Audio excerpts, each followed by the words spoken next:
Everyone, आज मैं आपके लिए एक्सप्लेन करूंगी द लेजेंड ऑफ स्काईलॉर्ड का एपिसोड नंबर 14। तो जैसा कि लास्ट एपिसोड में हमने देखा था कि जियांग का जन्म एक मैजिकल लोटस में हुआ और इसीलिए वो हेवनली बॉडी है। फिलहाल जियांग काफी ज्यादा घायल थी और उसे हील करने के लिए उन्हें एक स्पेशल हर्ब की जरूरत है। स्काईलॉर्ड को पता चला कि जल्दी उस डिवाइन हर्ब को सेल करने के लिए एक बंदा चुनफेंग पार्लर आने वाला है। मीनवाइल स्काईलॉर्ड की मुलाकात 3 बंदों से हुई जो कि चुनफेंग पार्लर पर उनका ट्रेजर चोरी करने का इल्जाम लगा रहे थे, मगर स्काईलॉर्ड उन्हें पीट कर ठिकाने पर लेके आता है। उनके पास ये शीरो ट्रेजर था तो स्काईलॉर्ड उनसे डील करके वो ट्रेजर हासिल कर लेते हैं। बाद में स्काईलॉर्ड ने ब्लड सैक्रिफाइस करके उस शीरो ट्रेजर को 3 आइड वुल्फ में बदल दिया। अब आगे तो ओपनिंग सीन में हम उस 3 आइड वुल्फ को देखते हैं जो बड़ी ही जोर से हाउल कर रहा था। स्काईलॉर्ड कह रहे थे कि एक एंशिएंट डिवाइन बीस्ट है जिसका आमतौर पर बैटल के लिए यूज किया जाता है। इधर वो वुल्फ बड़ी गौर से स्काईलॉर्ड को देख रहा था तो वो उसकी तरफ आगे बढ़ते हुए कहने लगे कि देखो, तुम्हें घबराने की जरूरत नहीं, मैंने ऑलरेडी तुम्हारा सील हटा दिया है, अब तुम पूरी तरह से आजाद हो। जिसके बाद स्काईलॉर्ड बड़े ही प्यार से उस पर हाथ रखते हैं, मगर 3 आइड वुल्फ ने अचानक से उन पर अटैक कर दिया तो स्काईलॉर्ड तुरंत ही डीमन हैंड को एक्टिवेट करते हुए तुरंत ही उसमें ट्रैप हो जाती है ताकि उस वुल्फ के नाखून उन तक ना पहुंच पाए। इधर 3 आइड वुल्फ स्काईलॉर्ड को देख नहीं पा रहा था, इसलिए उसने तुरंत ही पीछे हटते हुए अपनी 3rd आई को एक्टिवेट कर दिया।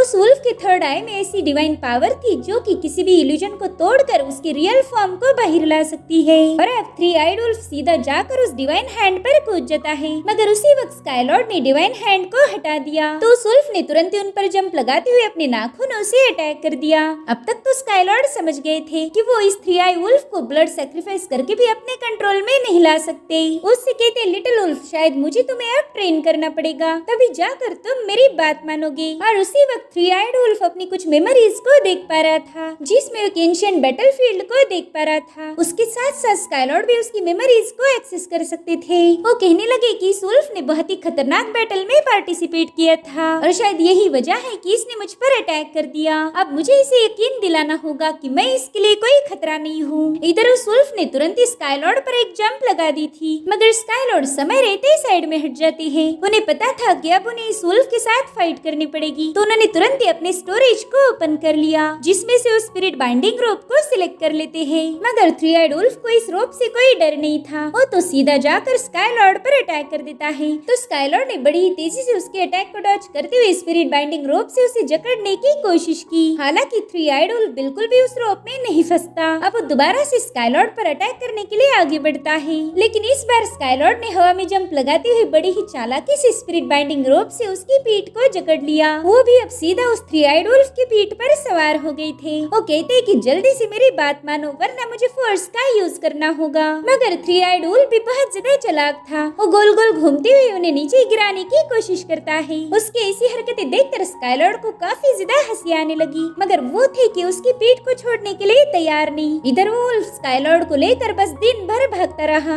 उसे लग रहा था कि स्काईलॉर्ड परेशान होकर उसकी पीठ से कूद जाएंगे, लेकिन वो भी उसी की तरह जिद्दी थे। तो अब पूरा दिन और आधी रात भागने के बाद फाइनली वो वुल्फ नीचे गिर जाता है। वो अपनी जुबान बाहर निकाल कर जोर जोर से हाफने लगा। इधर स्काईलॉर्ड भी हंसते हुए कहने लगे कि वाह, फाइनली तुम थक ही गए, मुझे तो लगा था कि तुम 1-2 दिन और भागोगे, मगर तुमने तो बड़ी ही जल्दी हार मान ली। अब वो समझ गए थे कि ये वुल्फ उनके काबू में आ चुका है, इसलिए उन्होंने स्पिरिट बाइंडिंग रोप को वापस से स्टोरेज में रख दिया। वो कहते, बच्चे, आज के बाद तुम मुझे फॉलो करोगे, समझ गए तुम? देखो, अगर मेरे साथ रहोगे तो फायदे में रहोगे, क्योंकि मैं हर रोज तुम्हें ढेर सारा मीट और हड्डियाँ खिलाऊंगा। मगर उस वुल्फ को स्काईलॉर्ड की बातों पर यकीन नहीं था। वो कहते, अरे यार, सच्ची ना, ट्रस्ट करो मुझ पर। तो 3 आइड वुल्फ उन्हें अपनी पूंछ से धक्का देकर उसका लाड़ करने के लिए मजबूर करता है। उसकी हरकतें स्काईलॉर्ड को काफी ज्यादा प्यारी लग रही थी। वो कहते हैं कि मैं एक हेवनली लॉर्ड हूँ और अगर मेरे पास तुम्हारे जैसा माइटी वुल्फ रहे तो क्या ही कहने। वैसे सच बताओ तो तुम खूंखार के साथ साथ बहुत ही ज्यादा फनी हो। अब स्काईलॉर्ड उसका लाड़ ही कर रहे थे कि तभी उन्हें कुछ आवाज आती है। उस आवाज को 3 आइड वुल्फ ने भी सुन लिया था। स्काईलॉर्ड उससे कहते कि शायद आगे हमारा कोई दुश्मन होगा। तो 3 आइड वुल्फ तुरंत ही अपनी डिवाइन पावर का यूज करते हुए उस पूरे एरिया को चेक करने लगा।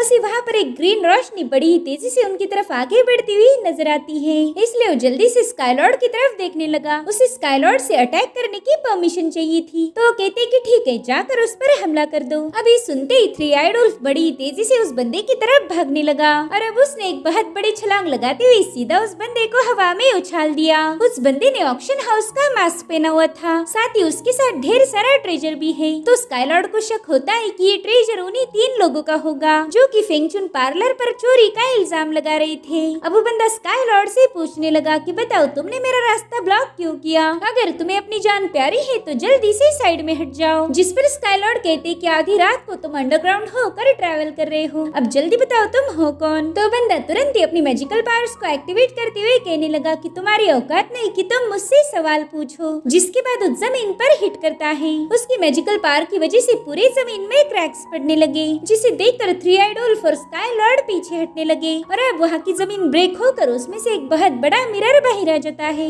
इधर स्काईलॉर्ड उस मिरर को देखकर कहने लगा कि पता नहीं ये कौन सी टाइप का इवल मैजिक है, मैंने तो आज तक ऐसे किसी मैजिक को नहीं देखा था। वहीं पर वो बंदा एटीट्यूड दिखाते हुए कहने लगा कि जो भी मेरे रास्ते में आता है मैं उसे खत्म कर देता हूँ। मैंने तुम्हें भी भागने का मौका दिया था लेकिन तुम मेरी बात नहीं माने, तो अब यह जो भी होगा उसका जिम्मेदार मैं नहीं। जिसके बाद वो मैजिकल मिरर का यूज करते हुए वहाँ पर एक ग्रीन कलर का टोर्नेडो क्रिएट कर देता है। दरअसल ये उस बंदे की इवल पावर थी, जिसे देखकर थ्री आइड वुल्फ को तो समझ नहीं आ रहा था कि आखिर ये बंदा करना क्या चाहता है। इधर वो विंड फील्ड बड़ी ही तेजी से स्पिन हो रही थी। स्काईलॉर्ड समझ जाते हैं कि वो बंदा इस विंड की मदद से उनकी सारी स्पिरिचुअल पावर को एब्जॉर्ब करने की कोशिश कर रहा है। आखिर ये बंदा है कौन? और तभी वो बंदा मैजिकल मिरर का यूज करते हुए सीधे स्काईलॉर्ड पर हमला कर देता है। तो स्काईलॉर्ड भी गोल्डन पाम का यूज करते हुए तुरंत ही उसे काउंटर करने लगे। उनके एक ही पाम अटैक से उस मिरर के टुकड़े टुकड़े हो गए, लेकिन वो टुकड़े नीचे गिरने के बजाय हवा में फ्लोट कर रहे थे और अब उन टुकड़ों में से एक नहीं बल्कि 2 मिरर क्रिएट होने लगे। अब स्काईलॉर्ड तो ऐसा बिल्कुल नहीं चाहते थे, इसीलिए उन्होंने 2 डीमन हैंड का यूज करते हुए तुरंत ही उन मिरर्स को क्रश कर दिया। मगर स्काईलॉर्ड ने जितने बार भी उसे डिस्ट्रॉय करने की कोशिश की वो मिरर उतनी ही तेजी से बढ़ने लगे। तो वहाँ पर एक ही मिरर से टोटल 4 मिरर बन चुके थे। स्काईलॉर्ड उससे कहते हैं कि मानना पड़ेगा तुम्हारे पास स्किल है, लेकिन मुझे नहीं लगता कि इन 4 मिरर से तुम मुझे रोक पाओगे। इधर वो चारों मिरर अपने ओनर के पास आ चुके थे। वो कहता है कि जाकर इसे दिखा दो कि मेरा रास्ता रोकने का अंजाम क्या होता है। और तभी अचानक से उस बंदे के मल्टीपल फॉर्म्स उस मिरर से बाहर निकलने लगे। वो सभी फॉर्म स्काईलॉर्ड पर अटैक करने के लिए उनकी तरफ भागने लगे। तो स्काईलॉर्ड भी अपने मल्टीपल फॉर्म्स को समन करते हुए तुरंत ही उन्हें डिस्ट्रॉय करना शुरू कर देते हैं। उनके फॉर्म से एक पाम अटैक में ही उन बंदों को खत्म कर रही थी। वहीं पर स्काईलॉर्ड ने भी अपनी पावर्स को एक्टिवेट कर दिया और थ्री आइड वुल्फ भी इस बैटल में उनका साथ देता है। वो भी उन फॉर्म्स को बड़ी ही आसानी से डिस्ट्रॉय कर रहा था।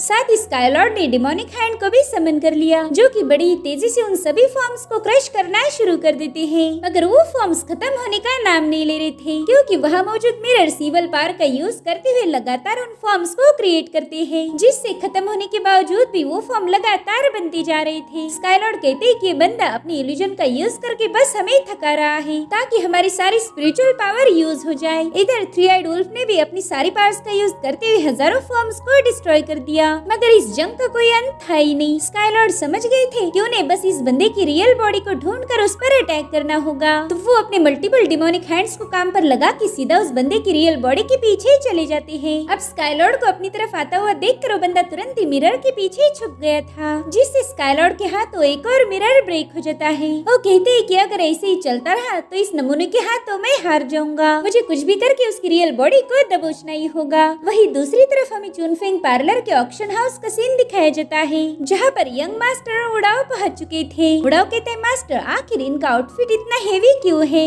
जिस पर यंग मास्टर कहता है कि अंदर जाने के बाद तुम्हें पता चलेगा। अब हमें पवेलियन के अंदर का सीन दिखाया जाता है, जहाँ पर खूबसूरत लड़कियां हवा में फ्लोट कर रही थी। इनका काम होता है कि आए हुए मेहमानों पर फूलों की बारिश करके उन्हें खुश करना। दरअसल इस पवेलियन में ग्रेविटी काफी ज्यादा कम थी और इसी वजह से सभी आए हुए मेहमानों को बहुत ही हेवी ड्रेस पहनने को दिए ताकि वो लोग जमीन पर बने रहे। और अब ऑक्शन स्टार्ट हो जाता है। अब इस ऑक्शन में सबसे पहला बोली लगने वाली थी 7 कलर्ड नाइट पर्ल की। ये पर्ल ऑलरेडी काफी ज्यादा फेमस था, तो लोगों ने तुरंत ही उस पर बोली लगाना शुरू कर दी। उस पर्ल पर बोली बढ़ते बढ़ते 5 लाख टेल्स तक पहुंच चुकी थी। तो उड़ाव कहने लगा यंग मास्टर चलो इस पर्ल को खरीद लेते हैं, मगर यंग मास्टर इसके लिए साफ साफ इनकार कर देता है। वो कह रहा था कि हम कोई आलतू फालतू ट्रेजर के लिए यहाँ नहीं आए, हमारा टारगेट है सेलेस्टियल स्पिरिट ग्रास, उसे खरीदे बिना तो हम यहाँ से नहीं जाएंगे। और तभी ग्रैनी वहाँ पर आ जाती है। अब वो यंग मास्टर से मिलने क्यों आई थी थी इसके बारे में हमें थोड़ी देर में पता चलेगा। वहीं दूसरी तरफ हम देखते कि थ्री आइड वुल्फ उन इल्यूजन्स के साथ फाइट कर करके थक चुका था, तो वो अपनी ढेर सारी स्पिरिचुअल पावर को रिलीज करते हुए न जाने कितने ही इल्यूजन को डिस्ट्रॉय कर देता है। इधर स्काईलॉर्ड भी अभी भी उन इल्यूजन्स के साथ ही फाइट कर रहे थे। वो थ्री आइड वुल्फ से कहने लगे कि हम इस बैटल में ज्यादा देर तक टिक नहीं पाएंगे, जल्दी से हमें कुछ करना होगा। तो थ्री आइड वुल्फ ने तुरंत ही अपनी थर्ड आई का यूज करते हुए वहाँ पर अपने मल्टीपल फॉर्म्स को समन कर लिया। अब वहाँ पर हजारों इल्यूजन्स के साथ साथ हजारों वुल्फ भी बन चुके थे, जो वन बाय वन उन इल्यूजन को खत्म करना शुरू कर देते हैं। मतलब देखा जाए तो इस बैटल ग्राउंड में बस इल्यूजन्स की ही फाइट चल रही थी।